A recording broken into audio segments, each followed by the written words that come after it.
ભાવનગર શહેરના સટી હોસ્પિટલમાં trauma centre ડિપાર્ટમેન્ટની અંદર હોસ્પિટલ સ્ટાફના લોકો બેદરકારી આવનાર સામે આવી રહી છે। ત્યારે ફરી એકવાર ભાવનગર સટી હોસ્પિટલમાં દર્દીને બોટલ ચડાવવા માટે એક સ્ટેન્ડ પણ મળી શક્યું નથી। ત્યારે દર્દીના સગા સતત અડધી કલાક સુધી હાથમાં બોટલ પકડી ઊભા રહીને બોટલ પૂરી ન થાય ત્યાં સુધી ઊભા રહીને બોટલ ચડાવેલ હતી। આ મામલે જોવાનું એ રહ્યું કે ભાવનગર સટી હોસ્પિટલના સુપ્રિન્ટેન્ડન્ટ અને મેટ્રન હવે આ બનાવવા અંગે શું પગલાં લે છે તે પણ એક સવાલ ઊભો થઈ રહ્યો છે। આ કેમ બાટલો હાથમાં રાખ્યો હે? એટલે આ બાટલો તમને હાથમાં રાખવાનું કીધું કોણે? ક્યારના ઊભા છો?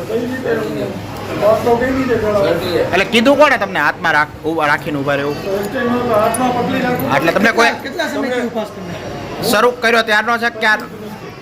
હા, કોને આપ્યો તમને બાટલો પકડવા? હા